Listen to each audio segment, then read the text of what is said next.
కరుణాలయం నమామి భగవత్పాదశంకరం లోకశంకరం.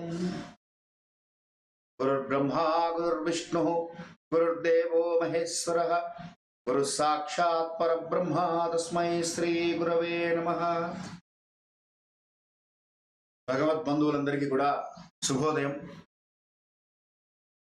సుందరకాండ రామాయణంలో అత్యంత విశిష్టమైనటువంటి అత్యంత విశేషమైనటువంటి సుందరమైనటువంటి విషయాలన్నింటినీ కూడా మనకు తెలియజేస్తుంది కనుక దీనిని సుందరకాండ అన్నారు. ఆ సౌందర్యం ఎటువంటిదో, సుందరే సుందరో రామ సుందరే సుందరీ కథ, సుందరే సుందరీ సీత, సుందరే సుందరం వనం, సుందరే సుందరం కపిః, సుందరే సుందరం కావ్యం, సుందరే సుందరం మంత్రం, సుందరే కిమ్న సుందరం అని మహర్షులు వారు అన్నటువంటి మాట మనం గత వారంలో చూసి ఉన్నాం. హనుమంతుల వారు కోట్ల మంది వానర సైన్యానికి ఆలోచనకు కూడా స్ఫురించినటువంటి విషయాన్ని దృఢ సంకల్పంతో ఆయన నిర్ణయం తీసుకొని ధృతిర్దృష్టిర్ మతిర్దాక్ష్యం ఈ 4 లక్షణాలతోటి ఆయన 100 యోజనముల సముద్రాన్ని దాటడం మనం విని ఉన్నాం. సుందరకాండ పారాయణ గ్రంథాలలో విశేషంగా చెప్తారు 1 అని. మానవుడు అన్నటువంటి వాడు ప్రతిరోజు పారాయణ చేయవలసినటువంటి గ్రంథాలు ఒక 3 చెప్పింది వాంగ్మయం అంతా కూడా. 1 సుందరకాండ, 2 భగవద్గీత, 3 విష్ణు సహస్రనామ పారాయణ. ప్రతిరోజు పారాయణ చేసుకోవలసినటువంటివి 3 ఏదన్నా ఒకటి, కనీసం సుందరకాండ మొత్తం చేయలేకపోయినా ఒక సర్గన్నా పారాయణ చేయండి, ఒక శ్లోకమన్నా పారాయణ చేయండి. అత్యంత శ్రేయోదాయకమైనటువంటి జీవనం గడపడానికి మనకి సుందరకాండ దోహదపడుతుంది.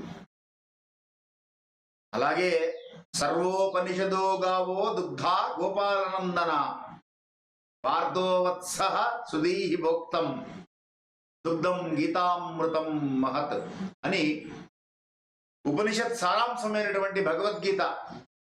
అవన్నీ కూడా వాటన్నిటినీ కూడా ఒక సర్వోపనిషదో గావో, వాటన్నిటినీ ఉపనిషత్తులన్నిటి అన్ని కూడా గోవులుగా ఉంటే, పార్థోవత్స అర్జునుణ్ణి ఒక లేగదూడగా చేసి, లేగదూడ పాలు చేపిన తర్వాత మనం పాలు పితుక్కుంటాం. అలా అర్జునుడిని అడ్డం పెట్టి కృష్ణ పరమాత్మ మనందరికీ కూడా ఉపనిషత్ సారాంశమైనటువంటి ఆ భగవద్గీత అనేటువంటి ఒక దివ్య గ్రంథాన్ని అందించాడు. అది పారాయణ చేసిన, లేదా విష్ణు సహస్రనామ పారాయణ ప్రతిరోజు నిత్యము పారాయణ చేస్తే విశేషమైనటువంటి పుణ్యఫలం. కో ధర్మ సర్వధర్మాణం జగతః పితరో మతః కిం జపన్ ముచ్యతే జంతుర్జన్మ సంసార బంధనాత్ అని కదా ప్రశ్న. ఏ జపం చేయడం వల్ల ఈ జన్మ సంసార బంధనాలన్నీ తొలగిపోతాయి అని అడిగితే ధర్మరాజు భీష్ముల వారు చెప్పినటువంటిది విష్ణు సహస్రనామం. జగత్ప్రభం దేవదేవం అనంతం పురుషోత్తమం స్తువం నామ సహస్రేణ. అటువంటి జగత్ప్రభు దేవదేవుడైనటువంటి ఆయన నామాలు కనుక స్మరణ చేస్తే జన్మ సంసార బంధనాలన్నీ తొలగిపోతాయి అన్నారు. విష్ణు సహస్రనామం గురించి రామానుజుల వారి చరిత్ర చదివితే ఒక అద్భుత ఘట్టం మనకు తెలుస్తుంది. శ్రీరామానుజుల వారు ఒకసారి వారు ఉన్నటువంటి క్షేత్రంలో ప్రసాదాలు పంపిణీ చేయడం జరుగుతుంటే అందరికీ ప్రసాదాలు పెడుతున్నారు. పులిహోర, దద్దోజనం, చక్ర పొంగలి ఇత్యాదులన్నీ కూడా రంగనాథ స్వామి వారి ఆలయంలో. ఒకతను వచ్చి, మా ఇంట్లో 8 మంది ఉన్నారు, వారందరికీ ఆకలితో ఉన్నారు, వారికి ప్రసాదం ఇవ్వవలసింది అని అడిగాడు. అడిగితే పోనీలే అడుగుతున్నాడు, ఆకలితో ఉన్నానంటున్నాడు కదా అని కాస్త ఎక్కువగానే పెట్టారు. అతను మళ్ళీ మర్నాడు వచ్చాడు. ప్రతిరోజు రావడం మొదలుపెట్టాడు. అందరికీ కావాలని తీసుకుపోతున్నాడు. చేసిన ప్రసాదం అంతా వచ్చిన వాళ్ళకి తక్కువ, ఇతను తీసుకువెళ్ళిపోవడం ఎక్కువ అవుతున్నది. అక్కడ ఉన్నటువంటి సిబ్బందికి సందేహం వచ్చింది. ఒకానొక నాడు అతనికి అడ్డం పెట్టారు. వాళ్ళని కూడా తీసుకురా అని, వస్తే ఇస్తాం ఇక్కడ అని. వాళ్ళు రాలేరు, వాళ్ళు వచ్చే పరిస్థితిలో లేదు, కాబట్టి మీరే నాకు ఇవ్వండి, నేనే తీసుకెళ్తానన్నాడు. ఈ గొడవ కొద్దిగా పెద్దగా అయింది. పెద్దదయ్యి రామానుజుల వారి దగ్గరికి వెళ్ళింది. వెళ్తే వారు అతన్ని పిలిచారు. ఏమిటి సంగతి అని అడిగారు. అడిగితే, మా ఇంట్లో చాలా మంది పిల్లలు ఉన్నారు, వారందరికీ నేను ఆకలి బాధతో ఉన్నారు, వారందరూ ఈ ప్రసాదం తీసుకెళ్లి వారికి పెడతాను, ఇవ్వవలసింది అన్నారు. అంటే రామానుజుల వారు అడిగారు అతన్ని, నీకు విష్ణు సహస్రనామం వచ్చా అడిగారు. అంటే విశ్వం విష్ణుర్వషట్కారో భూత భవ్య భవత్ ప్రభు భూతకృత్ ఇంతవరకు వచ్చు అన్నాడు. తర్వాత నాకు రాదు విష్ణు సహస్రం అని. ఒక పని చెయ్యి, భూతకృత్ అంతవరకే నువ్వు నామస్మరణ చేస్తూ ఉండు, ఆ విష్ణు భగవానుడే నీకు అన్నం పంపిస్తాడు, మీ పిల్లలకి ఆకలి తీరుతుంది నీకు, ఇప్పుడు తీసుకువెళ్ళు అని చెప్పి పంపించేశారు ఆయన. కొంతకాలం పోయింది. ఆ తర్వాత శిష్యులు వచ్చి రామానుజుల వారికి చెప్తారు, ఇప్పుడు ఆ గొడవ లేదు స్వామి, మీరు చెప్పినప్పటి నుంచి అతను రావడం లేదు అన్నారు. రామానుజుల వారికి ఆశ్చర్యం వేసింది. విషయం ఏమిటో కనుక్కుందామని స్వయంగా అతను ఉండేటువంటి గుడిసెకి వెళ్ళారు. వెళ్తే అతను ఎదురొచ్చాడు. ఏమయ్యా, రావడం లేదు గత కొంతకాలంగా నీవు దేవాలయానికి, మా వాళ్ళన్న మాటలకి ఏమన్నా మనసు నొచ్చుకున్నదా నీకు అని అడిగారు. అయితే అదేంటి స్వామి, మీరే పంపిస్తున్నారు కదా ప్రతిరోజు నాకు ప్రసాదం ఇంటికి, అందువల్ల నేను రావడం లేదన్నాడు ఆయన. రామానుజుల వారికి అర్థమైంది. నేను పంపించడం ఏమిటి అని అడిగారు. మీరే పంపించారని ప్రతిరోజు ఒక బాలుడు తెచ్చి ప్రసాదం అందిస్తున్నాడు మాకు అన్నారు. విష్ణువే స్వయంగా భూతకృత్. అంటే నారిచ్చిన వాడు నీరు పోయడా అంటుంటాం. అలాగా జన్మనిచ్చినందుకు భగవంతుడే మన యోగక్షేమం వహామ్యహం అని ఈ ఘట్టం మనకు తెలియజేస్తుంది. విష్ణు సహస్రనామం యొక్క వైభవం అటువంటిది. అందున ఈరోజు అధిక మాసం, పురుషోత్తమ మాసం, ఏకాదశి, ఆదివారం, విశేషమైనటువంటి రోజు విష్ణునామస్మరణ అతి పుణ్యప్రదం. అలాగే విష్ణు సహస్రనామం కానీ, భగవద్గీత కానీ, లేదా సుందరకాండ కానీ పారాయణ చేస్తే ప్రతిరోజు పారాయణ చేసేటువంటి వారికి యోగక్షేమం వహామ్యహం, హనుమంతుల వారు స్వయంగా ఉండి వారి యోగక్షేమములన్నీ చూస్తారు. మొత్తం సుందరకాండ కాకుండా కనీసం ఒక సర్గ లేదా ఒక 10 శ్లోకాలు, ప్రతిరోజు ఒక్క శ్లోకం, రోజుకొక శ్లోకం పారాయణ చేయడం అలవాటు చేసుకుంటే మనకు మేలు కలుగుతుంది. గీతా గంగే చ గాయత్రి గోవిందేతి హృది స్మృతే చతుర్గకార సంయుక్తం పునర్జన్మన విద్యతే అంటారు వ్యాస భగవానుల వారు. భగవద్గీత, గంగనామ స్మరణ, గాయత్రి స్మరణ, ధ్యానము, జపము, గోవింద గోవిందనామం. అందుకనే భజగోవిందం భజగోవిందం గోవిందం భజమూఢమతే అన్నారు శంకర భగవత్పాదుల వారు. కాబట్టి అటువంటి ఉత్కృష్టమైనటువంటి సుందరకాండ విశేష ఘట్టంలో మనం గత వారము హనుమంతుల వారు 100 యోజనల సముద్రమును అవలీలగా దాటి, ఎలా దాటారు అంటే మహర్షి చెప్తారు, ఏదన్నా కార్య సాధకుడికి ఉండవలసిన లక్షణం ఏమిటి అంటే ధృతిర్దృష్టిర్ మతిర్దాక్షం, ఈ 4 లక్షణాలు ఉండాలి. ధృతి అంటే ధైర్యం. ముందు మహాభయంకరమైనటువంటి అలలతో చెలరేగుతున్నటువంటి 100 యోజనముల సముద్రం చూడగానే ముందు నిస్సత్వ నీరసం ఆవహించింది మిగిలిన వానర యోధులందరికీ కూడా. ఏదో కొద్దిమంది మాత్రం నేను 10 యోజనాలు దాటుతాను, 20 దాటుతాను, 30 దాటుతాను అన్నారు. కార్య సాధకుడికి కావలసింది ధైర్యం ముందు. ఏదన్నా పని చేయాలి అంటే ఇది నా వల్ల అవుతుంది అనేటువంటి దృఢ సంకల్పం ఉండాలి. ఆ సంకల్పం హనుమంతుల వారు తీసుకోవడం జరిగింది. ఆయన వల్ల నేను ఇది సాధిస్తాను అనేటువంటి ధృతి, ఆ ధైర్యంతో ఆయన మొట్టమొదటి అడుగు వేశారు. రెండవది దృష్టి. దృష్టి అంటే ఏ కార్యం మీదైతే మనస్సు లగ్నం చేయాలో దాని మీద నుంచి దృష్టి మరల్చకూడదు. ఎన్నో వస్తాయి అవాంతరాలు మధ్యలో, ఏదో రూపంలో వచ్చినటువంటి అవాంతరాలన్నింటినీ కూడా తట్టుకొని వాటి మీద నుంచి మనస్సును లగ్నం చేయకుండా కార్యము మీదమే మనస్సు పెట్టి కాన్సన్ట్రేషన్ అంటాం మనం. డెడికేషన్, డివోషన్ అండ్ డిటర్మినేషన్ అంటాం. ఈ డెడికేషన్, డివోషన్, డిటర్మినేషన్ కనుక టాస్క్ మీద ఉంచితే దాన్ని దృష్టి హనుమంతుల వారు చూపించారు మనకిది.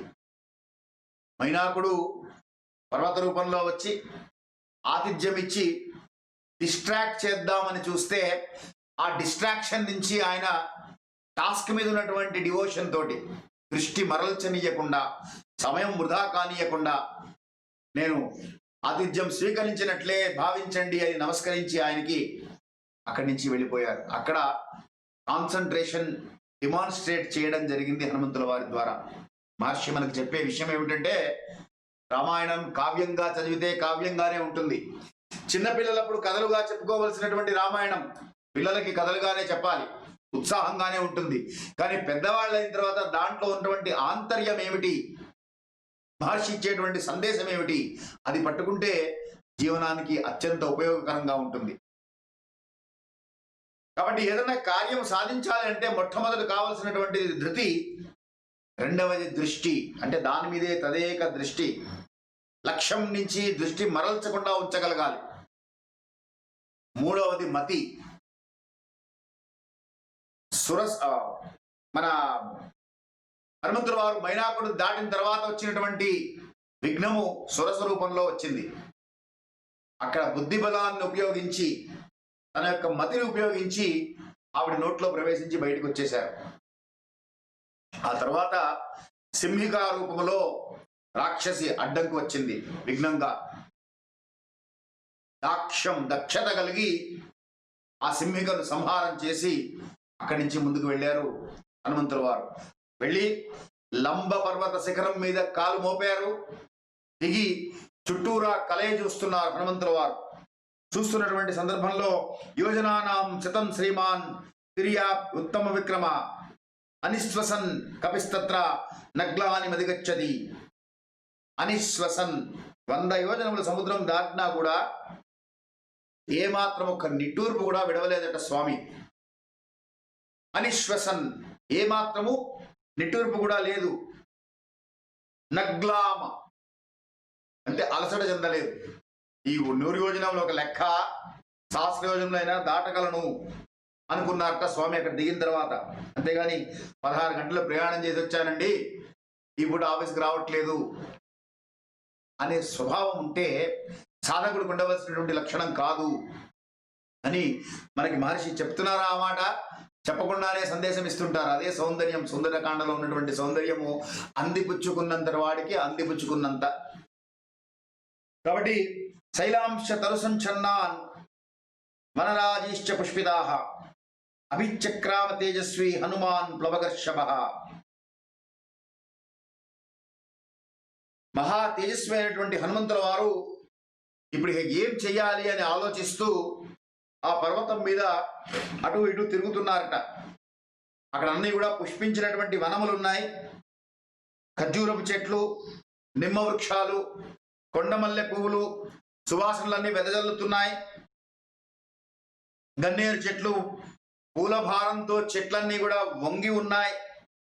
అంటే అందంగా ఉన్నది అని చెప్పడం, అన్ని ఋతువులలో పుష్పించేటువంటి ఫలములు, పుష్పములు ఆ యొక్క వనంలో కనబడుతున్నాయి.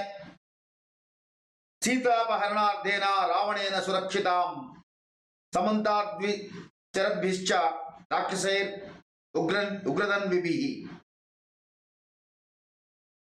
మహర్షి అంటారు, సీతాపహరణం చేసినందువల్ల రావణుడు భయపడుతున్నాడు. ఎప్పుడు రాముడు వస్తాడో, అని భయంతో భద్రతను రెట్టింపు చేస్తే ఎలా ఉంటుందో అలాగా విపరీతమైనటువంటి భద్రతను ఏర్పరిచాడు చుట్టూరా. ఏర్పరచుకొని సీతాపహరణ ఘట్టం జరిగిన తర్వాత నుంచి రావణుడు లోపల మదన పడుతూనే ఉన్నాడు, భయపడుతూనే ఉన్నాడు. అప్పటిదాకా భయం అంటే ఏమిటో తెలియనటువంటి రావణుడికి భయం ప్రారంభమైంది. తప్పుడు పని చేసిన వాడికి లోపల భయం అలాగే ఉంటుందండి. నిద్ర పట్టదు, నిద్రపోతున్నట్టుగా కనిపిస్తూ ఉంటాడు కానీ నిద్ర పట్టదు. అందువల్ల ఆ లంక చుట్టూ భయంకరమైనటువంటి రాక్షస సమూహంతో భద్రతను ఏర్పాటు చేశాడు. హనుమంతుల వారు చూస్తున్నారు. పాండురాభి ప్రతోళిభి ఉచ్చాభిరవి సంవృతాం, విశాలమైనటువంటి ప్రధాన నగరాలలో ఉన్నటువంటి భవంతులు, మహోన్నతమైనటువంటి హార్మ్యాలతో పతాక ధ్వజాలతో అలరాడుతున్నటువంటి ఆ నగరం తోరణై కాంచనైర్ దివ్యై లతా పంక్తిర్ విచిత్రితై, బంగారు తోరణాలతోటి తోరణై కాంచనైర్ దివ్యై బంగారు తోరణాలతోటి ఉన్నటువంటి ఆ లంకా నగరాన్ని హనుమంతుల వారు చూశారట. ముందు పాలితాం రాక్షసేంద్రేణ నిర్మితాం విశ్వకర్మణ ప్లవమాన నిశాకాశే ప్రదర్శ హనుమాన్ ప్రీం, ఆకాశంలో వేళ్లాడుతున్నదా అన్నట్టుగా కనిపిస్తున్నది అది ఆ లంకా నగరం అంతా కూడా. పాలితాం రాక్షసేంద్రేణ, రావణుడు పాలిస్తున్నటువంటిది. నిర్మితాం విశ్వకర్మణ, ఈ లంకా నగరాన్ని విశ్వకర్మ నిర్మించాడు, రావణుడు నిర్మించలా, తను కట్టుకోలేదు. అంటే రావణుడు మహాభక్తుడు కదండి, ఆయన చేసింది ఒకే అపరాధం, సీతాపహరణం. ఆయనకి అంత శిక్ష అనేటువంటి వాళ్ళు ఉన్నారు కొంతమంది, తెలియక మాట్లాడే మాటలు. తనుంటున్న ఇల్లు, తనుంటున్న పురం తనది కాదు, విశ్వకర్మ నిర్మించి బ్రహ్మగారికి ఇస్తే, బ్రహ్మగారు కుబేరుడికి ఇస్తే, కుబేరుడి మీద దండయాత్ర చేసి అతన్ని అన్నాన్ని చూడకుండా, సోదరుడని కూడా చూడకుండా కుబేరుడి మీద దండయాత్ర చేసి అతను అక్కడి నుంచి వెళ్ళగొడితే, కుబేరుడు కైలాస పర్వతం దగ్గర ఏర్పరచుకున్నాడు. రావణుడు ఆ పట్టణాన్ని మొత్తం ఆక్రమించాడు. కాబట్టి కబ్జాదారుడు, భూ కబ్జాదారుడు ఉంటారు సార్, అటువంటి వాడనమాట రావణాసురుడు. కాబట్టి కబ్జా చేసినటువంటి పురము, పట్టణము అది. దాన్ని హనుమంతుల వారు చూశారట. రావణుడి క్యారెక్టర్ ఏమిటో మహర్షి, మీకు రామాయణంలో విశిష్టత ఏంటంటే ఎవరి గురించి కూడా సర్టిఫికెట్లు ఇవ్వరు మహర్షి. ఇలాంటి వాడు అలాంటి వాడు అని చెప్పరు, ఇది చేశాడు అది చేశాడు అని మాత్రమే చెప్తాడు.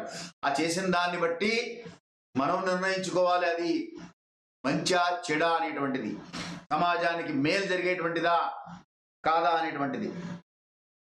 మనసేన కృతాం లంకాం నిర్మితాం విశ్వకర్మణ ద్వారముత్తరమాసాద్య చింతయామాస వానరః. అటువంటి లంకాపురానికి ఉత్తర ద్వారానికి చేరారట హనుమంతుల వారు. చేరి సరే ఇప్పుడు వచ్చాను, ఇప్పుడు సీతమ్మ వారిని ఈ లంకలో ఎలా వెతకాలి చూస్తుంటే, సంపూర్ణం రాక్షసైర్ ఘోరై నాగైర్ భోగవతీమివ, పాతాళలోకాన్ని కాపలా కాస్తున్నటువంటి సర్పములు ఎలా అయితే కాపలా కాస్తూ ఉంటాయో అలా ఈ లంకాపురంతా ఈ రాక్షసులందరూ కూడా కాపలా కాస్తున్నారు. దంష్ట్రభిర్ బహుభిర్ శూరై శూలపట్టీసపాణిభి, ఈ రాక్షసులందరూ ఎలా ఉన్నారు? కోరలు కలిగినటువంటి వారు. దంష్ట్రభిర్, చేతిలో శూలాలు ధరించినటువంటి వారు, పట్టిశాలు ధరించినటువంటి వారు, శూరులు, భయంకరులు, వారందరూ కాపలా కాస్తున్నారు. తస్యాశ్చ మహతీం గుప్తిం సాగరం చ నిరీక్షస రావణం చ రిపుం ఘోరం చింతయామాస వానరః. హనుమంతులు వారు ఒకసారి ఆలోచించారట. ఆగత్యాసి హరయో భవిష్యంతా నిర్ధక నహి యుద్ధేన వై లంకా సఖ్యా జేతుం స్వైరపి. ఈ లంకాపట్టణం చూస్తుంటే అత్యంత వైభోగంగా ఉన్నట్లుంది. ఈ లంకాపురి కాపలా చూస్తుంటే రాక్షసులంతా కూడా భయంకరంగా ఉన్నారు. చుట్టూరా సాగరం ఉన్నది, 100 యోజనముల సముద్రము దాటి నేను వచ్చాను. నాకు ఒకవేళ సీత దర్శనం అయినప్పటికీ వానరులందరూ ఇక్కడికి ఎలా వస్తారు? ఈ రావణుడితో యుద్ధం ఎలా చేస్తారు? ఇతన్ని జయించడం ఎలా సాధ్యము రామచంద్రమూర్తికి ఒక్క బాణంతో 7 మద్ది వృక్షాల్ని కొట్టాడు, వారిని కూడా సంహరించాడు. కానీ ఇది సాధ్యమా అనే సందేహం కలిగిందట హనుమంతుల వారికి కూడా. అంటే హనుమంతుడు కూడా రాముడి శక్తి సామర్థ్యాన్ని అనుమానించాడా అండి అని వెంటనే మనకు అనుమానం వస్తుంది. మహర్షి ఉద్దేశం ఏంటంటే అక్కడ అది హనుమంతుల వారు రాముడి శక్తి సామర్థ్యాన్ని సందేహించడం కాదు, ఆ లంకాపురి వైభవం అటువంటిది, అటువంటి భయంకర రావణుడి గొప్పతనము, ఆ రాక్షసుల పరాక్రమములు, వారి శక్తి సామర్థ్యములు అటువంటివి. అందువల్ల శత్రువు ఎటువంటి వాడైనా శత్రువు యొక్క శక్తి సామర్థ్యాలు తెలుసుకొని యుద్ధానికి దిగాలి. దిగేటప్పుడు మనసులో ఆలోచనలు మహర్షి వాల్మీకి ఉన్నటువంటి వరం, బ్రహ్మగారి ఇచ్చినటువంటి వరము ఆచమానం చేసి కూర్చుంటే రామాయణంలో పాత్రల యొక్క మనసుల్లో ఉన్నటువంటి భావనలు కూడా నీకు ప్రస్ఫుటమవుతాయని చెప్పారు. అది అలాగే యథాతథంగా రాసేశారు మహర్షి. కాబట్టి హనుమంతుల వారికి ఆ సమయంలో వచ్చినటువంటి ఆలోచన, ఇంత భయంకరమైనటువంటి రాజ్యం ఇది సాధ్యమా అని ఒక్కసారి ఆలోచించారట. ఆలోచించి అవకాశో నశాంతస్య రాక్షసే స్వభిగమ్యతే నదానస్య నభేదస్య నైవై యుద్ధస్య దృశ్యతే. రాక్షసులది ఆసురీ ప్రకృతి, అంటే వాళ్ళ స్వభావమే అటువంటిది. డంబో దర్పో విమానశ్చ క్రోధ పారుష్యమేవచ అజ్ఞానం చావిజాతస్య పార్థ సంపదమాసురీ అని భగవద్గీతలో ఆసురీ సంపద ఎలా ఉంటుందో చెప్తాడు కృష్ణ పరమాత్మ మనకి. డంబము, దర్పము, అభిమానము, కోపంగా మాట్లాడడం, మాట మాట్లాడితే విసుక్కోవడం, విసుగ్గా మాట్లాడడం, పౌరుషంగా ప్రవర్తించడం, పౌరుషం ఎక్కువ చూపించడం, అజ్ఞానంతో మాట్లాడడం, నాకే అన్ని తెలుసు అనుకోవడం, అవతల వాడికి ఏమీ తెలియదు అనుకోవడం, అభిజాత్యం కలిగి ఉండడం, నేను అంతటి వాడిని ఇంతటి వాడిని అని తనకు తాను చెప్పుకుంటూ ఉండడం, ఇవన్నీ కూడా రాక్షస లక్షణాలు అన్నారు. కాబట్టి హనుమంతుల వారు ఆలోచిస్తున్నారు, ఈ రాక్షసులకి ఆసురీ ప్రవృత్తి కలిగింది కాబట్టి వీళ్ళకి సామోపాయంతో, అంటే నచ్చ చెప్పి పని సాధించుకునే అవకాశం లేదు. చెప్తే వినరు కదా. చెప్తే వినేటువంటి వాడు అవతల వాడు చెప్తే వినాలి అనేటువంటి ఆలోచన కలిగి ఉండాలి. అవతల వాడు చెప్తే వినాలి అనేటువంటి ఆలోచన ఎవరికి ఉంటుంది? నాకన్నా జ్ఞానం కలిగినటువంటి వాడేమో. కాలాదపి సుభాషితం అంటుంది సనాతన ధర్మం మనకి. పిల్లలు చెప్పినా శ్రద్ధగా విను, దాంట్లో ఏమన్నా మంచి విషయం ఉండవచ్చు, దానిలో నుంచి పట్టుకో. అంతేగాని వాడు నాకన్నా చిన్నవాడు, వాడు చెప్పడం ఏమిటి, నేను వినడం ఏమిటి అంటుంటారు సాధారణంగా. అది చాలా పెద్ద పొరపాటు. బాలాదపి సుభాషితం అంటే చిన్నవాళ్ళు అయినప్పటికీ కూడా కొన్ని సందర్భాల్లో మంచి మాటలు చెప్తారు, అది విని నేర్చుకోవాలి. లక్ష్మణుడి దగ్గర నుంచి రాముడు విన్నాడు, మనం చూసాం అరణ్యవాసంలో, అరణ్యకాండలో, కిష్కింధకాండలో, ఈ 2 కాండల్లో కూడా 4 సందర్భాల్లో లక్ష్మణుడు రాముడికి చెప్పాడు, రాముడు విన్నాడు. కాబట్టి అసలు వినడమే లక్ష్యం లేకపోతే అటువంటి రాక్షస ప్రవృత్తి కలిగినటువంటి వాడికి సామోపాయం పనికిరాదు, దానం మొదలే పనికిరాదు. లంకంతా కూడా విపరీతమైనటువంటి సంపద కలిగి ఉన్నది, వీరంతా కూడా సంపద కలిగినటువంటి వారు, వీరికి దానం చేసి వీరిని మెప్పించలేము. కాబట్టి ఇక మిగిలినది వేదం సృష్టించే అవకాశం లేదు, అంతా రాక్షసులంతా ఒకటిగానే ఉన్నారు. కాబట్టి దండం ఒకటే మిగిలింది, యుద్ధం ఒకటే మార్గంగా కనబడుతున్నది. చతుర్నామేవ హి గతి వానరాణాం మహాత్మానాం వాలిపుత్రస్య నీలస్య మమ రాజ్ఞశ్చ ధీమత. అంగదుడు, వాలిపుత్రుడు అంటే అంగదుడు, నీలుడు, నేను, సుగ్రీవుడు, ఈ 4 మాత్రమే ఈ లంకలో ప్రవేశించగలం. ఆలోచిస్తున్నారు ఆయన. ఒకవేళ నేను సీతను కనిపెట్టినప్పటి నుంచి ఇక్కడ కనిపెట్టినప్పటికీ ఇక్కడ రాగలిగినటువంటి వానర వీరులు ఎంతమంది అని. యావజ్ఞానామి వైదేహిం యది జీవతి వానవ. సీత అసలు ఇంతకీ బతుకుందా లేదా? నేను 100 యోజనాల సముద్రం దాటి వచ్చాను కాబట్టి ముందు ఈ విషయం తెలుసుకోవాలి, ఆ తర్వాత ఇవన్నీ ఆలోచిద్దాం. సీత బతుకుంటే కదా ఇవన్నీ ప్రయత్నం, అప్పుడు ఆలోచిద్దాం అనుకున్నారట. అంటే 5 Ws and 1 H అంటారు ఇంగ్లీష్లో. సాధించడానికి కావలసిన లక్షణాలు 5 Wలు ఉండాలట. అంటే వాట్, ఏం సాధించాలి, వెన్, ఎప్పుడు సాధించాలి, వేర్, ఎక్కడ సాధించాలి, వై, ఎందుకు సాధించాలి, అండ్ హూ. ఈ 5 Wలు తెలుసుకుంటే ప్రతి ప్రశ్నకి జీవితంలో మనం ప్రతి ప్రశ్న ప్రతి చోట ఇది వేసుకుంటే పర్సనాలిటీ డెవలప్మెంట్కి ఇంతకంటే వేరే కోర్స్ అక్కర్లేదు. ఏ పని చేస్తున్నా ఈ 5 Ws అండ్ 1 H అంటే హౌ, ఎలా చేయాలి, హౌ అనేటువంటిది. దాన్ని కనుక మనం ప్రశ్న వేసుకుంటూ why, when, where, what and who, ఈ 5 Wలు ఒక హెచ్, ఇది మనతో పెట్టుకొని పని చేయవలసి వచ్చినప్పుడల్లా ఈ పని ఎందుకు చేయాలి, ఎప్పుడు చేయాలి, ఎక్కడ చేయాలి, ఎలా చేయాలి, ఎవరు చేయాలి, ఈ ప్రశ్నలకు కనుక మనకి సమాధానం దొరికితే ఆలోచించి తీసుకున్నటువంటి నిర్ణయం అవుతుంది, కార్య సాఫల్యం అవుతుంది. అది లేకుండా ఏదో చేయమన్నారు చేసేస్తున్నాం, చెప్పమన్నారు చెప్పేస్తున్నాం అని కాకుండా, అందువల్ల హనుమంతుల వారు ఆలోచించారు. సీతమ్మ వారు కనబడితే కదా ఇక్కడికి రావడం, దండెత్తడం, యుద్ధం చేయడం ఇవన్నీ. కాబట్టి ఇప్పుడు చేయవలసింది ఏంటి, ముందు సీత జాడ వెతకాలి, సీత బ్రతుకుందా లేదా తెలుసుకోవాలి, అమ్మవారు కనబడుతుందా లేదా చూసుకోవాలి. నా పని ప్రస్తుతానికి అది ఒక్కటే, మిగతా విషయాలు అక్కర్లేదు. ఇది దృష్టి. దృష్టి మతిర్దాక్ష్యంలో ఇది దృష్టి. అంటే దేని మీద కాన్సన్ట్రేట్ చేయాలి, దేని మీద ఫోకస్ పెట్టాలి, దేన్ని ఆలోచించుకుంటూ సమయం గడపాలి, ఉన్నటువంటి సమయంలో ఏ సమయంలో దేన్ని మనం సాధించాలి అనేటువంటిది హనుమంతుల వారు ఆలోచిస్తున్నారు. మహర్షి మనకి చెప్తున్నారు. రామాయణంలో మనకి విషయం తెలుస్తుంది. అక్కడి నుంచి హనుమంతుల వారు ఆలోచించారట, నేను ఈ రూపంలో కనుక ఈ లంక నగరంలో ప్రవేశించానంటే రాక్షసులు నన్ను బ్రతకనివ్వరు, నా మీద యుద్ధం చేస్తారు. కాబట్టి మతి, ఇక్కడ మళ్ళీ మతిని ఉపయోగిస్తున్నారు. కనబడి లక్షాలక్షేణ రూపేణ రాత్రౌ లంకాపురీమయ ప్రవేశం ప్రాప్తకాలం మే కృత్యం సాధయుతం మహత్. ఇప్పుడు నేను ఈ రూపంలో వెళ్ళానంటే మాత్రం రాక్షసులు, అనవసరంగా యుద్ధం అవుతుంది, నేను వచ్చినటువంటి పని వదిలిపెట్టి దాని మీదకి వెళ్లాల్సి వస్తుంది. కాబట్టి ముందు నేను వెతకవలసింది సీతమ్మ వారిని.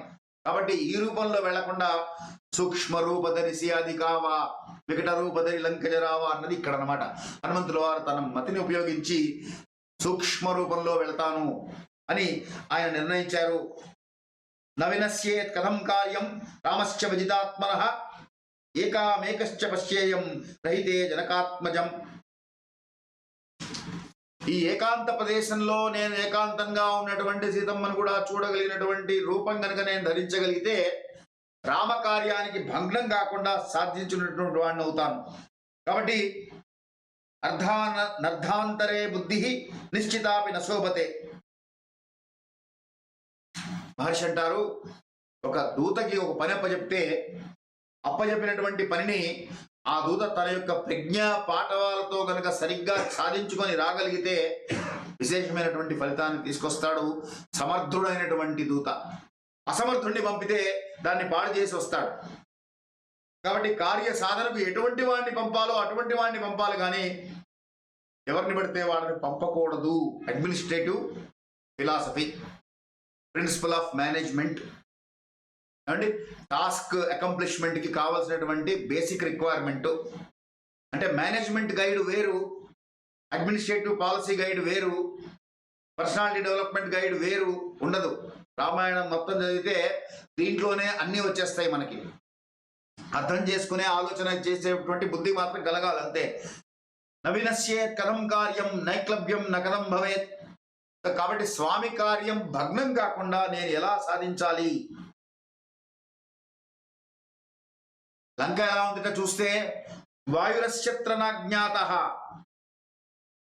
రాక్షసులకు తెలియకుండా ఈ లంకాపురంలో ఒక గాలి కూడా ప్రవేశించలేనట్టుగా ఉన్నది. అంటే అంతటి పకడ్బందీ ఏర్పాటు చేశాడు. చీమ చిటుక్కుమన్నా తెలిసిపోతుంది. తెలిసేటట్టుగా రాక్షసులందరూ పహారా కాస్తున్నారు, ఎప్పుడు రాముడు వచ్చి పడతాడో అని భయం. అందువల్ల అంతమందిని పెట్టాడు. తదహం స్వేన రూపేణ రజ్జన్యాం హ్రస్వతం గతః. కాబట్టి నేను నా నిజరూపాన్ని కుదించుకొని రావణస్య పురీం రాత్రౌ ప్రవిశ్య సుదురాసదాం.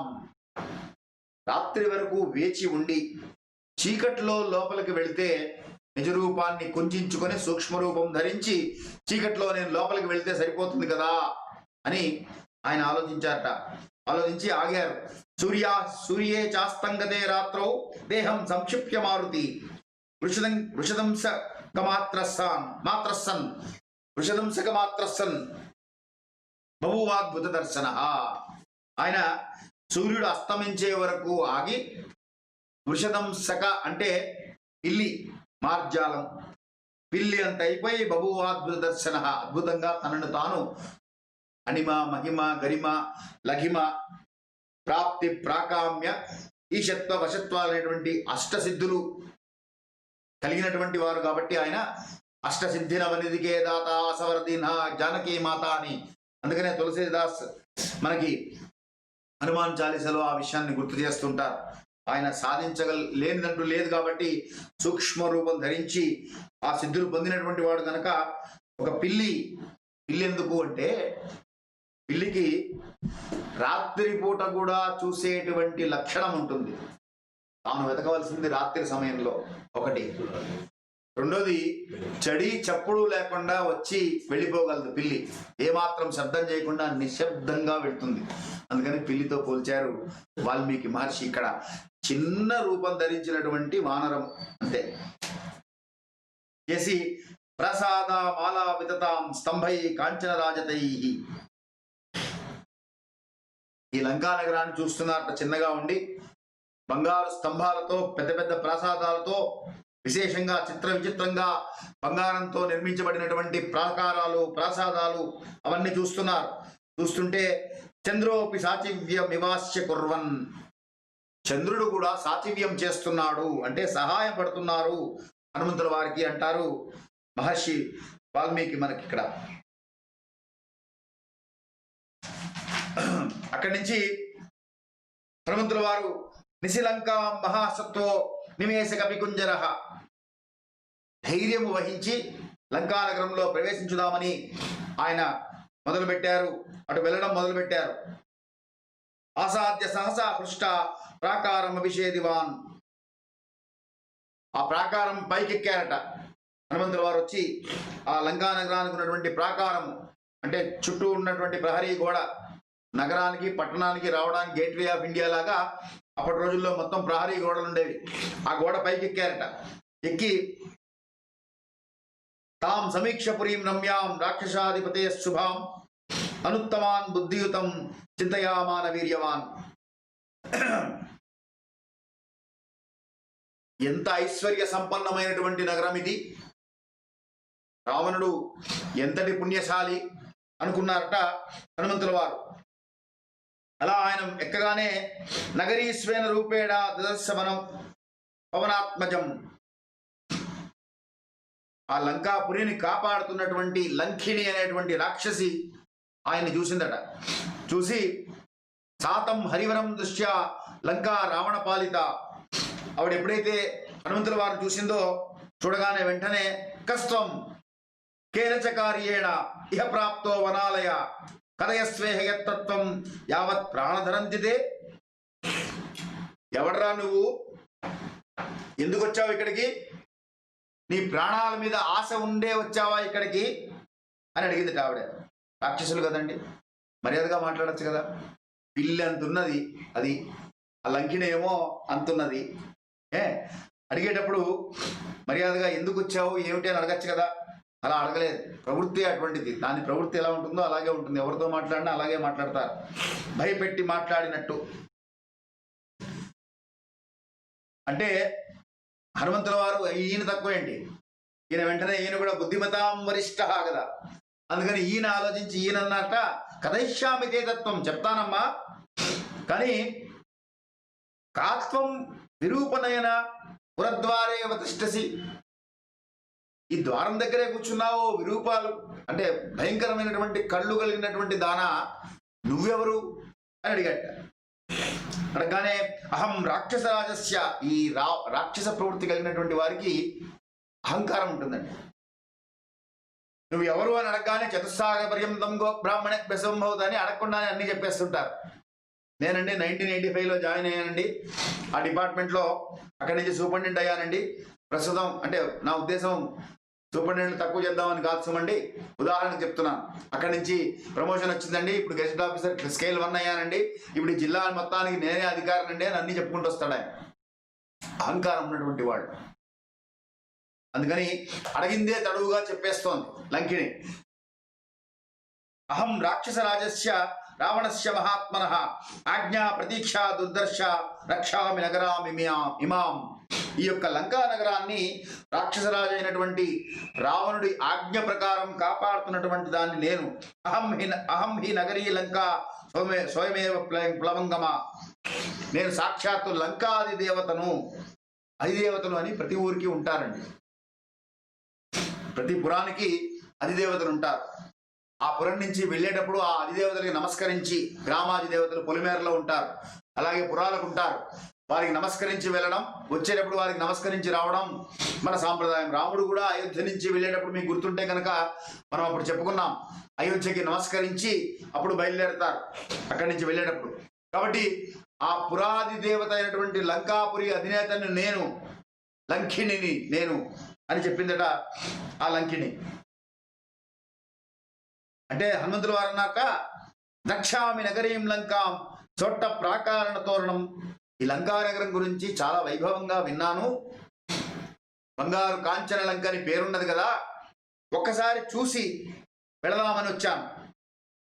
అక్కడ ఉన్నటువంటి ఉద్యానవనాలు, అడవులు, తోటలు ఇవన్నీ చూసి వెళ్ళిపోతానంటే నశక్య మధ్యతే దృష్టం పురీయం వనరాధమ. నువ్వు నా అనుమతి లేకుండా అసలు లోపలికి వెళ్ళలేవు. నువ్వు ఎందుకు వచ్చావో నాకు సంబంధం లేదు అంటే ఆయన అన్నట్ట తతస్స కపిశార్థూల తమువాచ నిశాచరీం దృశ్యా పురీమిమాం భద్రే పునర్యాస్యే యథాగతం. నువ్వు ఒక్కసారి నాకు అనుమతి ఇచ్చావంటే లోపలికి వెళ్ళి చూసేసి ఎలా వచ్చానో అలాగే వెళ్ళిపోతాను. ఎందుకంటే ఆయన పనే ఉంది, అమ్మవారు ఉందా లేదా చూసుకొని వెళ్ళిపోవాలి. అబద్ధం చెప్పలేదు ఆయన, ఉన్నమాటే చెప్పారు. వచ్చింది చూడ్డానికి, చూసి సౌందర్యాన్ని చూడడానికి. ఏ సౌందర్యం? లంకా సౌందర్యం. లంకలో ఉన్న సౌందర్యం ఎవరు? సీతమ్మ వారే. ఆవిడ మించిన సౌందర్యవత ఎవరున్నారు? కనుక ఆ లంక చూడడానికి వచ్చాను, సౌందర్యాన్ని చూడడానికి వచ్చాను. మతి మళ్ళీ అనవసరంగా యుద్ధం ఎందుకు ఆడవాళ్ళతోటేనే ఆయన ఆలోచన. అందువల్ల చెప్పేసి వెళ్ళిపోదామని ఆయన చెప్పారు, చూసి వెళ్ళిపోతాను నేను అని. అనగానే రాక్షస ప్రవృత్తి కదా, చెప్తే వినవా నువ్వు అని చేయెత్తే ఒక్క దెబ్బ కొట్టిందట. కొడితే హనుమంతుల వారు అన్నాక ఆయనకు ఒక్కసారి కోపం వచ్చింది. కోపం వచ్చి ఇక్కడ మన విశ్వనాథ సత్యనారాయణ వారు ఒక మంచి పద్యం వేశారు చక్కగా. ఇంతటి రాజధాని మరి ఎవ్వరు చూడకయున్న ఏల కట్టుకోగవలే అని అడిగారు హనుమంతుల వారు. అంతే కదండి. మరి ఊరికే ఇప్పుడు సర్దార్ వల్లభాయ్ పటేల్ విగ్రహం కట్టాము మేము, స్టాచ్యూ ఆఫ్ లిబర్టీ కంటే ఎత్తులో ఉందని, దాన్ని చూడడానికి వస్తామంటే వీసా ఇవ్వలేదు అనుకోండి, అప్పుడు కట్టుకునే ప్రయోజనం ఏంటి ప్రపంచానికి? ఇంతటి రాజధాని కట్టుకున్నప్పుడు అందరూ చూడడానికి అనుమతి ఇవ్వాలి, కానీ నువ్వు ఊరికనే రావద్దంటావేంటని ఆయన కోపం వచ్చి ఎడం చేత్తో ఒకటి కొట్టారు. ఎడం చేత్తో ఒకటి కొట్టగానే ఆ లంకిని కింద నేల పడిపోయింది. స్త్రీ కదా అని తలచి కుడి చేత్తో కొడితే సరిపోతుందని ఎడం చేత్తో ఒకటి కొట్టారు ఆయన. కొట్టగానే లంకిని కింద పడింది. కింద పడి నిఖ్వల అయ్యి ఆవిడ సపాత సహసా భూమౌ వికృతానన దర్శన. వికృతమైనటువంటి ముఖంతో ఒక్కసారి ఆవిడికి వెంటనే గతం గుర్తొచ్చింది. తతో వై బృసలింగాన్ బృస సంవిఘ్న లంకాస గద్గదాక్షరం. గద్గద స్వరంతో ఆవిడ ఒక్కసారి బాధ, దుఃఖము అన్నీ వచ్చాయి. కాబట్టి ఆవిడ అన్నదిట, స్వయంభువ పురాదత్తాం వరదానం యథామమ యథా త్వాం వానర కశ్చిత్ విక్రమాత్ వసమానయేత్. ఇది బ్రహ్మదేవుడు నాకు ఇచ్చినటువంటి వరం ఇప్పుడు గుర్తొస్తున్నది. ఒక సందర్భంలో ఒక వానరుడు వస్తాడు, వచ్చి నీ మీద జయిస్తాడు. అప్పుడు నీకు ఆ వానర దర్శనం అవడంతో ఈ రాక్షసులందరికీ కూడా పతనం ప్రారంభమవుతుంది, లంకాపురి అప్పుడు దహించి వేయబడుతుంది అని ఆయన చెప్పారు. కాబట్టి నీ రాకతో ఇవాళ రక్షసాం చైవ సర్వేషాం వినాశం ఉపమాగత తత్ర విశ్య హరిశ్రేష్ఠ పురీం రావణ పాలితాం. చూడండి, ఒక చిన్న మంత్రం ఉన్నది దీంట్లో. ఇది ప్రసీదస్తు మహాబాహో ప్రాయస్థ హరిసత్తమ అంటుంది ఆవిడ. అంటే ప్రసన్నుడవై ఓ హనుమంతుడా నన్ను తరింపచేయి అని అర్థం దానికి. సంజీవ పర్వతోద్ధార అంటే మనస్సు కనుక నిష్ఫలమై ఉన్నప్పుడు, చంచలమై మనస్సులో ఒక కొన్ని సందర్భాల్లో ప్రశాంతత లోపిస్తుంది. మనస్సు ప్రశాంతత లోపించి ఉద్వేగానికి, ఉద్విగ్నానికి, బాధకు లోనవుతూ ఉంటుంది. మనస్సులో దుఃఖం వస్తుంది. అలాంటి దుఃఖం వచ్చినప్పుడు సంజీవ పర్వతోద్ధార మనోదుఃఖ నివారయ అని ప్రసీదస్తు మహాబాహో త్రాయస్వ హరిసత్తమ ఈవిడ చెప్పినటువంటి మాట ఇక్కడ అది మూల మంత్రంగా పెట్టించారు. ఈ మంత్రం చేసుకుంటే మనస్సులో ఏ దుఃఖం ఉన్నా కూడా హరించి వేయబడుతుంది. సుందరకాండ అంతా కూడా మంత్రముల సంపుటి, 300 మంత్రాలకు పైగా సుందరకాండలో ఉన్నాయి. ఏ కార్యం కావాలన్నా సాధనకు, కార్యసాధనకు ఆ యొక్క మంత్రము, ఆ యొక్క శ్లోకము చేసుకుంటే కార్యం సాధించిన వాళ్ళు ఇప్పటికీ ఈ రోజుల్లో కూడా చేస్తూ ఉన్నటువంటి వాళ్ళు మనకి కోకొల్లలు. కనుక అక్కడి నుంచి ఆవిడ ఎప్పుడైతే అనుజ్ఞ ఇచ్చిందో అలా వదిలేసి ఆయన బయలుదేరారు. అద్వారేణ మహాబాహు ప్రాకారమవి పుప్లవే, ముఖద్వారం నుండి కాకుండా అద్వారము అంటే ముఖద్వారంలోంచి వెళ్తే మిత్రులు, స్నేహితులు, శ్రేయోభిలాషులు వీరందరూ కూడా ముఖద్వారం నుంచి వస్తారు. దక్షిణ ద్వారం లాగా అద్వారము అంటారంటే ప్రాకారం నుంచి దూకారట ఆయన, ద్వారంలోంచి వెళ్ళలేదు. ద్వారంలోంచి ఎవరు వెళ్ళాలి? ఇందాక చెప్పినట్టుగా మిత్రులు, శ్రేయోభిలాషులు, బంధువులు వీరందరూ కూడా ద్వారంలోంచి వెళ్తారు. గోడలు దూకొచ్చేది ఎవరు? కాబట్టి హనుమంతుల వారు గోడ దూకి వచ్చారు అంటున్నారు ఇక్కడ. ఆ దూకడం కూడా ఏం చేశారట? ప్రవిశ్య నగరీం లంకాం కపిరాజహితం కరః, ఎడమకాలు ముందు పెట్టారు. ఎడమకాలు ముందు పెట్టి ఆయన దూకారు. సనాతన ధర్మం ఏం చెప్తుందంటే ప్రయాణకాలే చ గృహప్రవేశే, అంటే ప్రయాణం చేసేటప్పుడు, గృహప్రవేశం చేసేటప్పుడు, వివాహకాలేపి చ దక్షిణాగ్రిం, వివాహం అప్పుడు అన్ని కూడా అమ్మ నీ కుడి పాదం లోపల పెట్టి లోపలికి రా అమ్మ అంటారు కొత్త కోడల్ని. కొత్త ఇంట్లో కోడలు ప్రవేశించేటప్పుడు ఎడమకాలు పెట్టి రాకూడదు. కృత్వాగత శత్రుపుర ప్రవేశే వామం విదధ్యాచరణం నృపాల, నీతి శాస్త్రం చెప్తుంది ఈ మాట. ఎడమకాలు ఎక్కడ పెట్టాలంటే శత్రువు ఇంట్లో పెట్టాలి ఎడమకాలు. ఏమైతుంది అత్తయ్య చాదస్తాం, కుడికాలు కాదు ఎడంకాలు పెట్టొస్తే ఏమైతుందని ఆ కోడలు కనుక ఎడంకాలు పెట్టి ఇంట్లోకి వచ్చిందా, ఆ ఇంట్లో శత్రుత్వం మొదలైనట్లే. సనాతన ధర్మంలో ఋషులు మనకి అనుభవపూర్వకంగా చెప్పినటువంటి విషయాలు ఇవన్నీ కూడా. అన్ని విషయాలు మనకి తెలిసిన తర్వాత ఎందుకు ఏమిటి ఇందాక చెప్పాను చూసారు, అలా అన్ని విషయాలు తెలుసుకోవాలి అంటే ఈ జీవితకాలం సరిపోదండి.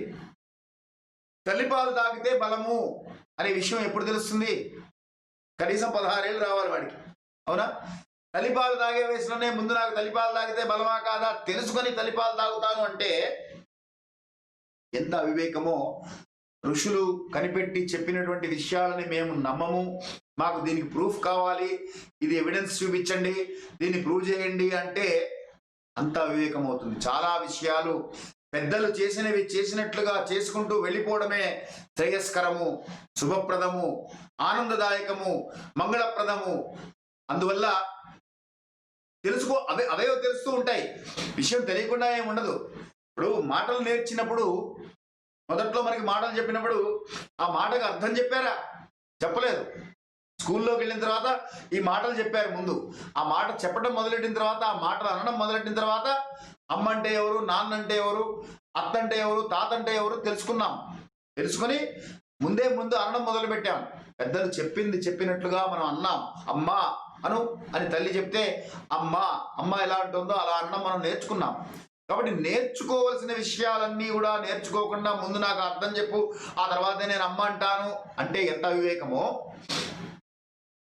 ఇలాంటి కొన్ని విషయాలు, సాంప్రదాయాలు, ఆచారాలు, సదాచారం అంటారు. సదాచారం పేరిట ఏమండి ఈ కలికాలంలో ఎక్కడ కుదురుతాయండి ఇవన్నీ? కుదిరినంత వరకే. కుడికాలు పెట్టమన్నప్పుడు ఎడంకాలు కావాలని పెడితే ఆ మార్గంలో వెళ్ళకురా నాయన, ఆ మార్గంలో వెళితే పాములు ఉన్నాయి, ఇటువైపు వెళ్ళు అని చెప్తే కాదు నేను అటే వెళ్తాను, ఉన్నాయేమో చూస్తాను అని వెళితే ఎంత అవివేకమో ఇది కూడా అంత అవివేకం. కొంతమంది వెళ్ళి ఉండవచ్చు, కొంతమందికి ఆ మార్గంలో వెళ్ళినప్పుడు ఆ పాము నిద్రిస్తూ ఉండవచ్చు, ఆ పాము వల్ల ప్రమాదం రాకపోయి ఉండవచ్చు. కానీ నీవు వెళ్ళినప్పుడు ఆ పాము లేచి ఉండవచ్చు, నీకు ప్రమాదం జరిగి ఉండవచ్చు. కొంతమంది వెళ్ళిపోయారు కదా, వాళ్ళు ఏం చేయట్లేదు కదా, వాళ్ళకేం కాలేదు కదా అనుకుంటే ఎప్పుడు ఏది ఎలా జరుగుతుందో తెలియదు. ఇటువైపు ఈ మార్గంలో వెళితే అసలు ఆ సందేహమే లేదు, ఆ భయమే లేదు, ఆ ఆందోళనే లేదు, ఆ అనుమానమే లేదు, ఆ ఆలోచనే లేదు. ఇటువైపు వెళ్ళు, హాయిగా ప్రశాంతంగా సంతోషంగా సుఖంగా నీ జీవనం గడుస్తుంది అని ఋషులు మనకి చెప్పినటువంటి మూలాధారమే సనాతన ధర్మం. అందులో నీతి శాస్త్రం చెప్పినటువంటి మాట, వివాహములందు, గృహప్రవేశములందు, పుణ్యకార్యములందు మన శ్రేయోభిలాషులు ఇళ్లకు వెళ్ళినప్పుడు ఎప్పుడైనా సరే కుడికాలు ముందు పెట్టడం అలవాటు చేసుకోవాలి. హనుమంతుల వారు ఎడమకాలు పెట్టి లోపలికి వెళ్ళారు. ఎందువల్ల? శత్రువు గనక. శత్రు జయం కలగాలి అంటే ఎడమ పాదం మోపి ముందు వెళ్ళాలి. అక్కడి నుంచి చక్రేధ పాదం సవ్యం చ శత్రూణాం సతుమూర్ధని ప్రవిష్ట సత్య సంపన్నో నిశాయాం మరుతాత్మజ. శత్రువు శిరస్సు మీద కాలు పెడుతున్నాను అనేటువంటి భావనతో హనుమంతుల వారు ఎడం కాలు పెట్టారు అంటున్నారు మహర్షి. ఇప్పుడు హనుమంతుల వారికి విపరీతమైనటువంటి ఆత్మస్థైర్యం కలిగింది. ఎందువల్ల? 2 కార్యాలు సాధించారు ఇప్పుడు ఆయన. ఒకటి, 100 యోజన సముద్రం దాటారు. 2, లంకాపురి ప్రవేశం జరిగిపోయింది. లంకిణిని జయించి లంకాపురి ప్రవేశం జరిగింది. ఈ 2 కూడా పాజిటివ్ సిగ్నల్స్ అంటాం చూసారా. ఒక పని మొదలెట్టగానే మనకు కొన్ని సిగ్నల్స్ వస్తుంటాయి, ఈ పని అవుతుందా కాదా అని. కాబట్టి నాకు సంకేతములు సుస్పష్టంగా అందుతున్నాయి కనుక సీతా దర్శనం నాకు అవుతుంది అనేటువంటి ఒక నమ్మకం ఏర్పడింది హనుమంతుల వారికి అంటారు మహర్షి. అక్కడి నుంచి లోపల వెళ్తున్నారు ఆయన. వృషదంశకమా సమాన్ ఎంతున్నారు? పిల్లి అంతున్నారు. సుశ్రావ మధురం గీతం, చక్కటి సుమధురమైనటువంటి గీతాలు వినబడుతున్నాయట కొన్ని ఇళ్లలో నుంచి. అలాగే అస్ఫోటిత నినాదాంశ క్వేళితాంశ తతస్తతః సుశ్రావ జపతాం తత్ర మంత్రాన్ రక్షో గృహేషు వై. కొన్ని ఇళ్లలో కొంతమంది యోధులు జబ్బలు తెచ్చుకుంటున్నారట. రాక్షసులు కదండి, సాయంకాలం అయింది, ఏదో ఒకటి చేయాలి వాళ్ళు, అందువల్ల జబ్బలు తెచ్చుకుంటున్నారు ఒకళ్ళకొకళ్ళు. సింహగర్జనలు చేస్తున్నారు. కొన్ని చోట్ల వేద మంత్రాలు చదువుతున్నారు. కొన్ని చోట్ల రాక్షసులందరూ చేరి రావణుడి స్తోత్రం చేస్తున్నారు, ఆయన బలాలు చెప్తున్నారు. దీక్షితాన్ జటిలాన్ ముండాన్ గోజీనాంబర వాసస దర్భముష్టి ప్రహరన్ అగ్నికుండ యుధాంస్తథ. కొంతమంది దీక్ష వహించినటువంటి దీక్షాదారులు ఉన్నారు. జటిలాన్ ముండాన్ అంటే జడలు బాగా పెంచినటువంటి వారు ఉన్నారు. అలాగే శిరోముండనం గావించుకొని నున్నటి గుండు కలిగినటువంటి వారు ఉన్నారు. వారంతా వృషభ చర్మాలను ధరించి ఉన్నారు. దర్భముష్టి ప్రహరణం, దర్భలు చేతిలో ధరించి తిరుగుతున్నారట వాళ్ళు. అంటే మంత్రములు పూర్తి చేసి ఆయుధాలుగా దాన్ని సిద్ధం చేసుకొని ఎవరైనా శత్రువు వస్తే శత్రువు మీదకి ఒకటేసారి జల్లడానికి వీలుగా, ప్రయోగం చేయడానికి వీలుగా తంత్రశాస్త్రంలో చెప్పినటువంటి కొన్ని విశేషాలు ప్రయోగాలు జరుగుతుంటాయి. బ్లాక్ మ్యాజిక్ అంటుంటాం మనం దాన్ని ఇంగ్లీష్లో. అటువంటి వాళ్ళని కూడా సిద్ధం చేసి పెట్టాడు. అంటే ఎటువైపు నుంచి శత్రువు వచ్చినా సరే ఆ శత్రువును ఎదుర్కోవడానికి రాక్షసుడు రావణుడు తన యొక్క సైన్యాన్ని సిద్ధం చేసి పెట్టాడు. వాళ్ళందరూ కూడా అట్లా కూడా తిరుగుతున్నారు. కూటముద్గర పానింశ్చ దండాయుధరానపి. కొంతమంది ఆయుధాలు ధరించారు, ఇనప గదలు ధరించారు. అలాగే అక్కడ ఏకాక్షానేక కర్ణాశ్చ లంబోదర పయోధరాన్. ఒక్క కన్ను ఉన్నటువంటి రాక్షసులు ఉన్నారు, ఒకటే చెవు ఉన్నటువంటి రాక్షసులు ఉన్నారు, పెద్ద ఉదరం ఉన్నటువంటి రాక్షసులు ఉన్నారు. కరాళాన్ భగ్నోత్రాంశ్చ వికటాన్ వామనాంస్తథ. వేలాడుతున్న పొట్టలు ఉన్నటువంటి వారు ఉన్నారు, వికృతాకారులు ఉన్నటువంటి వారు ఉన్నారు, వామనులు అంటే పొట్టివారు ఉన్నారు. పరిగోత్తమ హస్తాంశ్చ విచిత్ర కవచోజ్వలాన్. పరిగలు అంటే అదొక రకమైనటువంటి ఆయుధం, దాన్ని ధరించినటువంటి వారు ఉన్నారు. నాతి స్థూలాన్ నాతి కృషాన్ నాతి దీర్ఘాతి హృస్వకాన్. మరీ పొడుగ్గా లేనటువంటి వారు, మరీ పొట్టిగా లేనటువంటి వారు, మరీ లావుగా లేనటువంటి వారు, మరీ సన్నగా లేనటువంటి వారు, మధ్యస్థంగా ఉన్నటువంటి వారు, ఇలాగా నల్లగా ఉన్నటువంటి వారు, గూనివారు, కొంతమంది తెల్లటి వారు, కొంతమంది వికృతాకారం ధరించినటువంటి వారు, ఇటువంటి వారందరినీ హనుమంతుల వారు చూసుకుంటూ వెళ్తున్నారట. వెళ్ళి కొంతమంది పూలమాల ధరించున్నారు, కొంతమంది నానా వేష సమాయుక్తాన్ యథా స్వైరగతాన్ బహూన్. చక్కని ఆభరణాలు ధరించిన వారు ఉన్నారు, నానా వేషాలు ధరించిన వారు ఉన్నారు. స్వేచ్ఛగా తిరుగుతున్నటువంటి వారందరినీ కూడా, శూలాలు వజ్రాయుధాలు ధరించినటువంటి వారందరినీ కూడా ఆయన చూస్తున్నారు.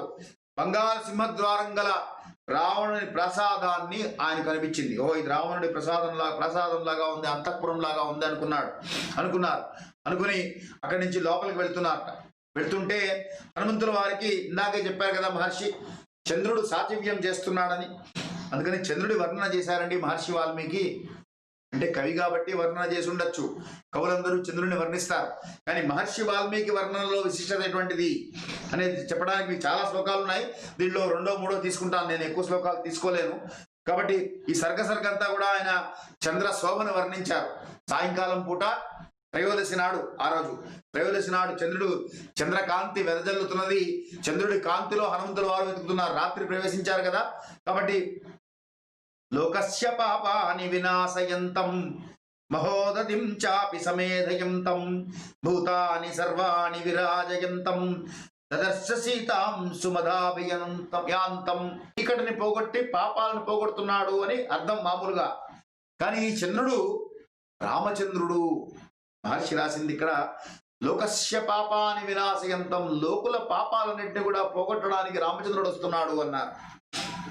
మహోదతిం చాపి సమేధయంతం, మహాసాగరం భవసాగరాన్ని దాటడానికి రామచంద్రుడి సహకారంతో భవసాగరాలు దాటవచ్చు. కాబట్టి మహోదతిం, ఈ భవ సముద్రాలు దాటడానికి రామచంద్రుడి సహకారం ఉంటుంది. అలాగే భూతాని సర్వాణి విరాజయంతం, అన్ని భూతములను కనబడేటట్లుగా చేస్తున్నాడు అనేటువంటిది మామూలుగా అర్థం తీసుకుంటే. కానీ భూతాని సర్వాణి విరాజయంతం, కనబడేటట్టుగా చేస్తున్నాడు అంటే శివం లోపల తానై శివమై రామచంద్రమూర్తి అన్ని భూతములను కూడా కనబడేటట్టు చేస్తున్నాడు. ఆ శివం వెళ్ళిపోతే శవమైపోతాడు కాబట్టి రాముడు లేకపోతే భూతాలు కనబడవు. అది దాని అర్థం అన్నారు పెద్దలు దాని వ్యాఖ్యానం చేస్తూ. అలాగే హంసో యథా రాజత పంజరస్థః సింహో యథా సుందర కందరస్థః వీరో యథా గర్విత కుంజరస్థః చంద్రో అభివ్రాజ తదాంబరస్థః శిలాతలం ప్రాప్య యథా మృగేంద్రో మహారణం ప్రాప్య యథా గజేంద్రః రాజ్యం సమాసాద్య యథా నరేంద్రః తథా ప్రకాశో విరాజ చంద్రః. హంసో యథా రాజత పంజరస్థః, హంసను ఒక బంగారు పంజరంలో బంధించినట్లుగా ఉన్నది అన్నారు మహర్షి.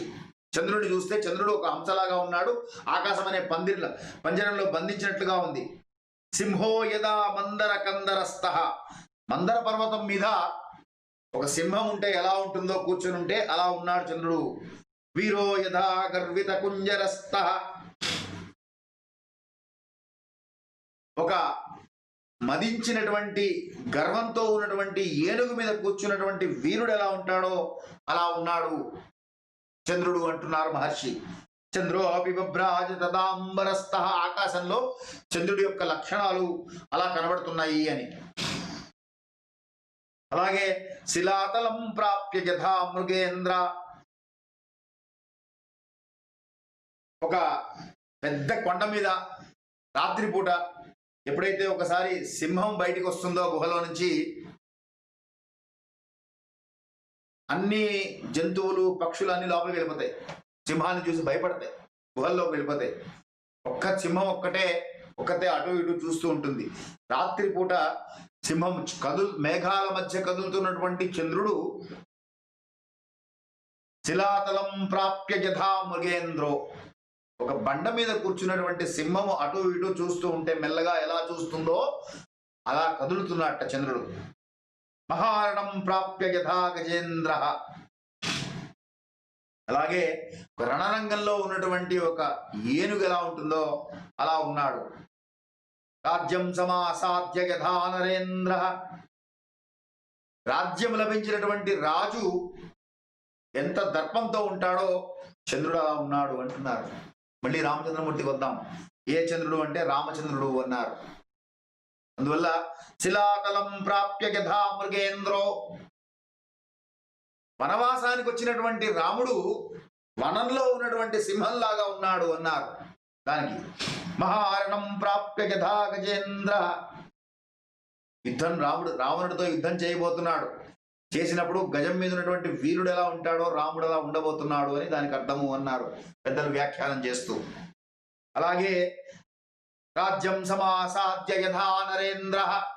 రాజ్యం లభించబోతున్నటువంటి రాముడిది అయిపోతే తర్వాత పట్టాభిషేకమే. రామచంద్రుడికి పట్టాభిషేకం జరుగుతుంది కాబట్టి, రాజ్యం లభిస్తుంది కాబట్టి రాముడే ఆ రాముడు ఆ చంద్రుడు అన్నారు పెద్దలు దీనికి వ్యాఖ్యానం చేస్తూ. రామాయణంలో అండి మనకి అంటే అందుకనే ఆది కవిత అన్నారు. వాల్మీకి మహర్షి ఇచ్చినటువంటి ఉపమానాలు కానీ విశేషాలు కానీ సమాసాలు కానీ మీకు ఎక్కడా కూడా వేరే ఎక్కడ దొరకవు. అందుకని ఎవరు తీసుకున్నా ఆయన్నే తీసుకుంటారు. ఇదే ఘట్టంలో విశ్వనాథ సత్యనారాయణ వారు కొన్ని అద్భుతమైనటువంటి పద్యాలు వేశారు. హనుమ సీత వెదకు అసురేసునింటిలో ఎవరో వచ్చి దివ్య తెచ్చిరనగా. ఆయన వేసినటువంటి పద్యం ఇది. సర్వవస్తు దీప్తి సంధాయకమ్ముగా చలగి వింట కలివ చలిమికాడు. తెలుగు పద్యమే కానీ బహుశా కొంతమందికి అర్థం కాదు. హనుమ సీత వెతుక అసురేశ్వరునింటిలో, అసురేశ్వరుడు అయినటువంటి రావణాసురుడి ఇంటిలో హనుమ సీతను వెతుకుతుంటే ఎవరో వచ్చి దివ్య పెట్టి వెళ్ళిపోయారన్నట్టుగా ఆకాశంలో వెలగే కలువ వింట చెలివికాడు. చెలగ వింట కలువ చెలివికాడు. కలువ పువ్వుల ఫ్రెండ్ చెలిమికాడు అంటే ఫ్రెండ్.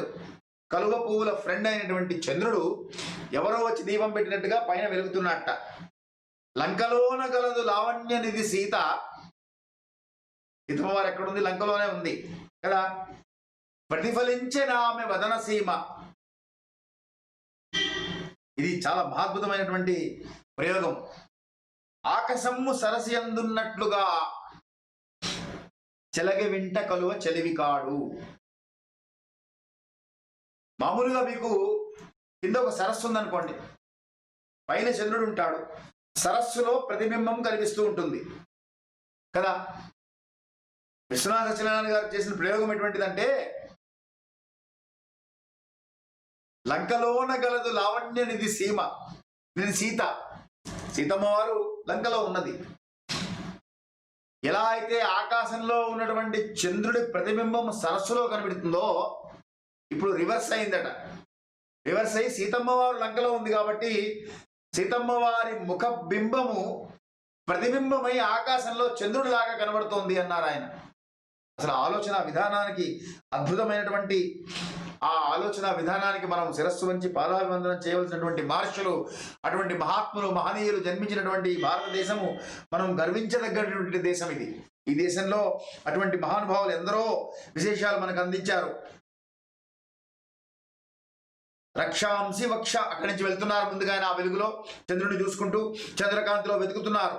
వెతుకుతుంటే రక్షాంసి వక్షాంశు చ విక్షిపంతి, గాత్రాణి కాంతాసు చ విక్షిపంతి, రూపాణి చిత్రాణి చ విక్షిపంతి, దృఢాని చాపాని చ విక్షిపంతి.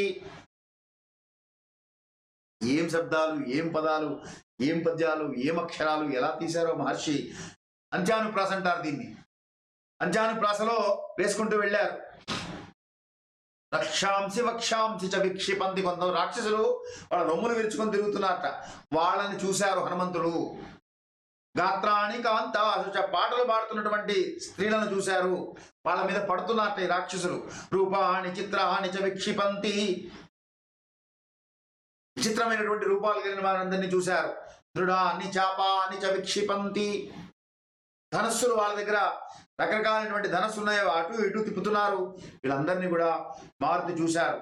బుద్ధి ప్రధానాన్ రుచిరాభిధానాన్ సంశ్రద్ధదానాం జగత ప్రధానాన్ నానా విధానాన్ రుచిరాభిధానాన్ దదర్శ తస్యాం పుర్యాతు దానాన్.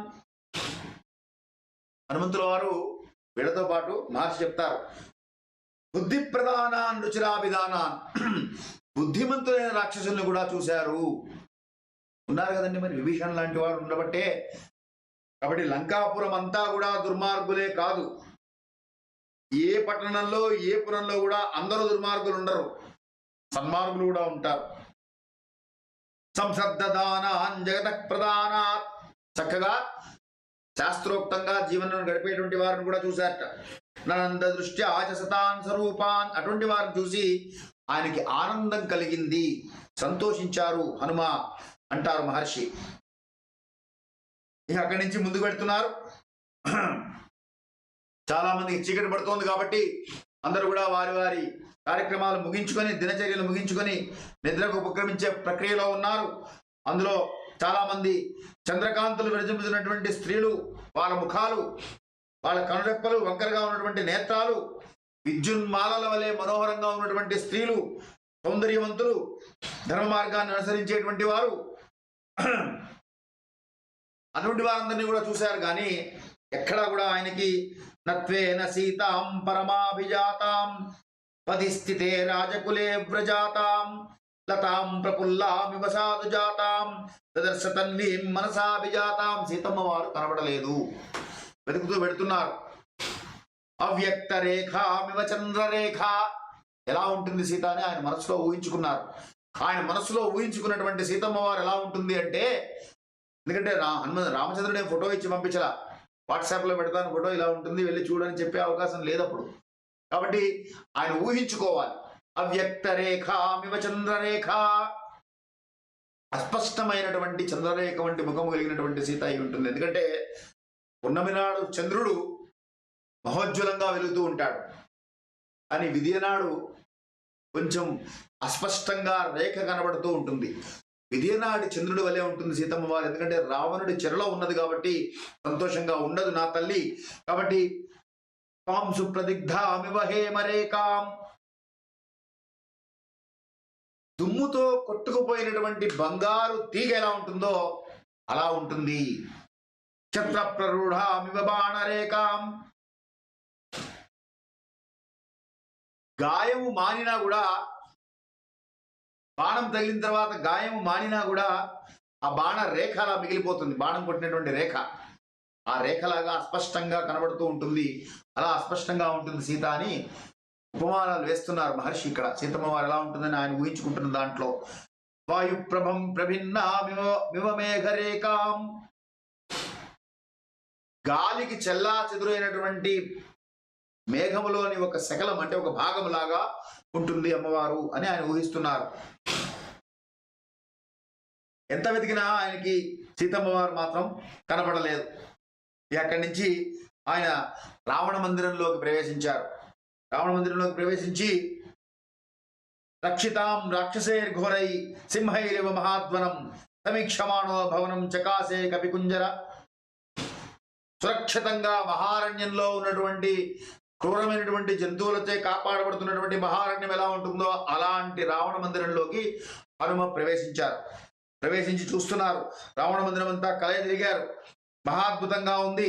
ఎక్కడ చూసినా వైభవంగా ఉన్నాయి అలంకారాలు కానీ అన్ని. ఆ సమయంలో నిద్రించేటువంటి వారిని చూస్తున్నారు, వికృతమైనటువంటి రాక్షసులను చూస్తున్నారు, వివిధాయుధాలు ధరించినటువంటి వారిని చూస్తున్నారు, ఉత్తమ జాతి వారు ఉన్నారు.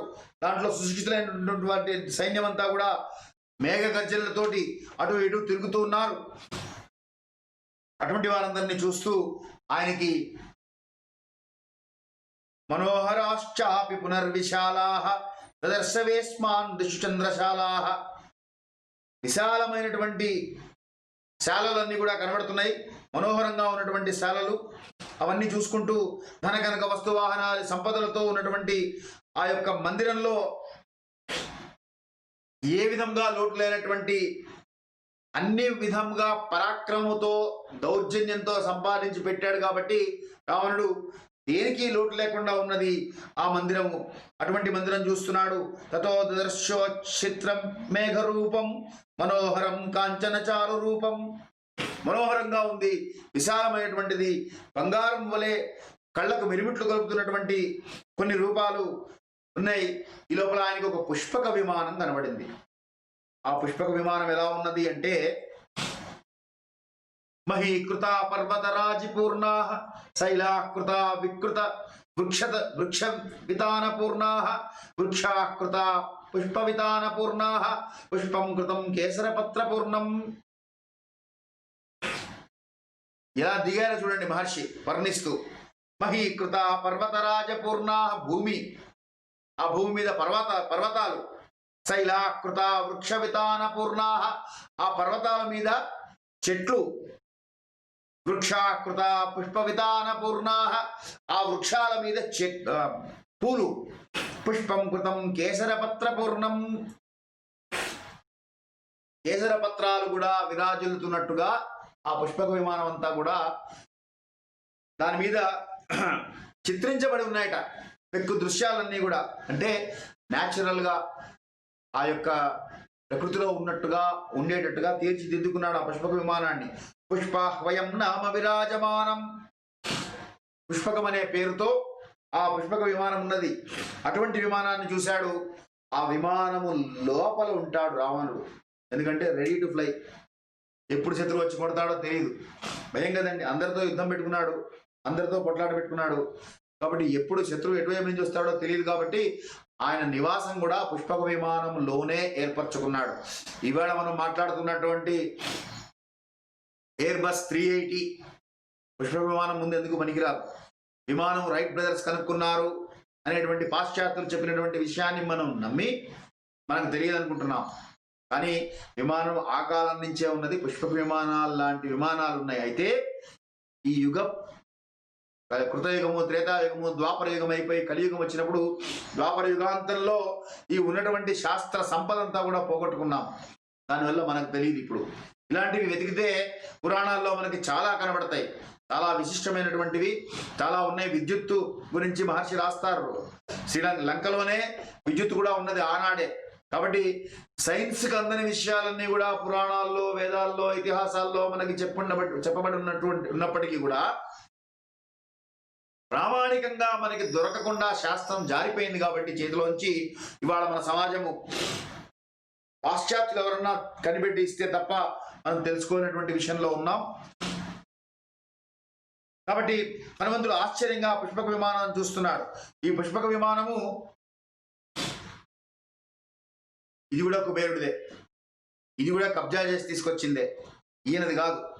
అంటే ఈయన పట్టణం అయింది కాదు, ఈయన ఇల్లు అంటే ఈయన స్థలం అయింది కాదు, ఈయన ఇల్లు అయింది కాదు, ఈయన బెడ్రూమ్ అయింది కాదు, ఈయన బెడ్ అయింది కాదు. ఎవరిదో అన్ని ఎత్తుకొచ్చి అది అనుభవిస్తున్నాడు ఆయన బలవంతంగా, బలం ఉన్నది కదా అని. అయితే ఈ విమానం యొక్క లక్షణం ఏంటంటే తపస్సమాధాన పరాక్రమార్జితం మనస్సమాధాన విచారచారిణం. అందులో కూర్చున్నటువంటి వాళ్ళు ఆ విమానం ఎలా వస్తుందంటే తపస్సుతో కానీ పరాక్రమంతో కానీ. కుబేరుడు తపస్సు చేసి సాధించాడు, పరాక్రమంతో రావణుడు లాక్కున్నటువంటి విమానము దాంట్లో కూర్చున్నటువంటి వారిది మన సమాధాన విచారచారణం, వారి మనస్సులో ఉన్నటువంటి ఆలోచనలకు అనుగుణంగా వెళ్ళిపోతుంటుంది. ఇప్పుడు నేను హూస్టన్ వెళ్ళాలి అనుకుంటే వెళ్ళిపోతుంది హూస్టన్కి, అంతే, అక్కడ ఉంటుంది. అలా వెళ్ళేటువంటి సమర్థత కలిగినటువంటి విమానం అది. అందులోనే అనేక సంస్థాన విశేష నిర్మితం తతస్తతుల్య విశేష దర్శనం. సభాభవనాలు, భోజనశాలలు, వినోద మందిరాలు, సమావేశ మందిరాలు ఇవన్నీ కూడా దాంట్లోనే నిర్మించబడి ఉన్నాయి. మనకి ఎయిర్ ఫోర్స్ 1 అని అమెరికన్ ప్రెసిడెంట్కి ఒక ప్రత్యేక విమానం ఉంటుంది. అలాగే ఇప్పుడు మనది కూడా ఎయిర్ ఇండియా 1 అని భారత ప్రధానికి కూడా ఒకటి వస్తోందని విన్నాను. దాంట్లోనే meeting hall, dining room, bedroom అన్నీ కూడా ఆయన అందులోనే ఏర్పరుస్తున్నారు. అలాంటివి ఉంటాయి సహజంగానే. అటువంటిది రాజు కాబట్టి ఆయన దగ్గర ఉన్నది. మనస్సు ఎరిగి సంచరించేటటువంటి విమానాన్ని దగ్గర పెట్టుకున్నాడు ఆయన. ఈ పుష్పకంలో ఉన్నటువంటి రావణ మందిరం ఎలా ఉందో హనుమంతుల వారు ఇప్పుడు చూస్తున్నారు. దాంట్లో ఆ రావణ మందిరాన్ని పరిశీలిస్తున్నారు. ఈ పరిశీలన దగ్గర మనం ఆపి వచ్చే వారం దీన్ని ముందుకు తీసుకెళ్లే ప్రయత్నం చేద్దాం. మంగళం కోసలేంద్రాయ మహనీయ గుణాత్మనే చక్రవర్తిస్తనూజాయ సార్వభౌమాయ మంగళం వేద వేదాంత వేద్యాయ మేఘశ్యామలమూర్తయే పుంసాన్ మోహన రూపాయ పుణ్యశ్లోకాయ మంగళం. ధర్మస్య విజయోస్తు అధర్మస్య నాశోస్తు ప్రాణినాం సద్భావనాస్తు గవాం సంరక్షణాస్తు విశ్వస్య కళ్యాణమస్తు. స్వస్తి.